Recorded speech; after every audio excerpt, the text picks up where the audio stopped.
Kwa naibu wa rais Bwana Kithure Kindiki, tunasema karibu sana huku Mkuyuni. Kwa wageni wetu wote waliofika mahali hapa, tunawakaribisha Mkuyuni. Tukisema Mkuyuni ni pahali pazuri, ni pahali nyumbani, mahali tunapenda sana. Na mimi kama chama ni wa soko ya Mkuyuni, kwa majina ni Jona Kitetu, na pia niko na wanakamati wangu ambao tulikuwa pamoja tukikusanya hii umati wa watu siku ya leo. Ningewaomba wakaribia kidogo tu wipe our deputy president mara moja. Kamati ya soko wakaribia hapa, at least our deputy president awaone na tumsalimie. Yeah. Naibu wa rais, hiyo ndio kamati ya soko ya Mkuyuni. Let us wipe to the deputy president. Thank you. Asante. Ningetaka kuchukua fursa hii nitoe shukrani kubwa. Nitoe shukrani kubwa kwa wa PS Terry Baika ambaye tunampenda sana, our only PS ya Makueni. Tunampenda na tuko nyuma yake. Tukisema ya kwamba sisi hapa Kaiti, asante. Tukisema ya kwamba sisi hapa Kaiti, tuko na Terry Baika kwa mambo yote yale yalioko mbele yetu. Ni mama tunampenda. Kama si yeye, hebu niwaulize, tungeona our deputy president hapa? Na si leo tuko na yeye hapa? Mimi naamini ya kwamba mahali deputy amekanyanga, president amekanyanga. Ni kweli ama si kweli? So nasema ya kwamba vile naibu wa rais amekanyanga hapa siku ya leo, Mkuyuni na Kaiti kwa jumla imebadilika. Ni kweli?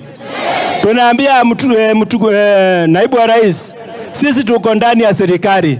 Hii maneno mengine unasikia si hapa kwetu Mkuyuni. Na ninashukuru sana viongozi wale tumewaona hapa siku ya leo, wakitetea hii kabila yetu wa Wakamba, wakitetea Makueni, wakitetea Machakos, na pia wakitetea Kitui. Hao wanatushikanisha pamoja. Tunasema sisi tunasupport serikali ile ya leo ya Bwana Samuel Ruto. So tunasema ya kwamba tukiwa Mkuyuni tuko gangari kabisa, tukiamini ya kwamba vile viongozi wetu tumeona hapa leo, Mkuyuni kumebadilika. Ni kweli si kweli? Na kwa naibu wetu wa rais, Mkuyuni ni soko kubwa na ndio sentro ya Kaiti, mahali PS anatoka. Na hii ni soko kubwa sana na sisi tuko nyuma yake. Tunasema ya kwamba siku ya leo vile umekanyanga Mkuyuni, tunakuanga na ngisa kubwa wakati stima imeenda. Na kama inawezekana naibu wa rais utuwekee street lights hapa kwa soko, utufungulie barabara za nyuma ya soko, ndio soko yetu ikaweze kuwa na mwangaza hata wakati hakuna giza, wakati kuna giza. Na ile jambo lingine ya pili, nashukuru sana vile umeona ni vizuri mkuja hapa kusaidia kina mama. Ukisaidia kina mama umesaidia Mboma. Na vile leo kina mama wetu watasaidiwa, najua Mboma zetu zitaimarika. Ni kweli si kweli? So tunasema asante vile umefikiria mkaona tukuje Makueni, Kaiti, Mkuyuni, tusaidie kina mama wetu. Nasema ni asante kubwa sana. Alafu pia kwa soko wetu pia hakuna bumps. Na mara mingi tunapata watu wanangongwa na gari hapo. Tumeuliza mara mingi tuwekewe bumps hapo. Kama itawezekana pia kupitia kwa PS wetu, usukume soko wetu tuwekewe bumps. At least tusione watu wanangongwa ovyo ovyo na magari. Na ya mwisho, tuko na vijana wetu. Tunasikia ile town nyingine imewekewa free wifi.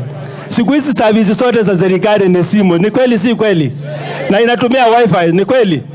Tunaomba tuwekewe free wifi kwa soko yetu, ili wakati nataka kufanya transaction ya simu inakuwa rahisi. Kwa hayo yote nasema ni asante PS, tuko hapa nyuma yako, tukisema kaa ndani ya serikali.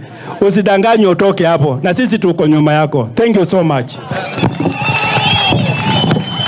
Thank you.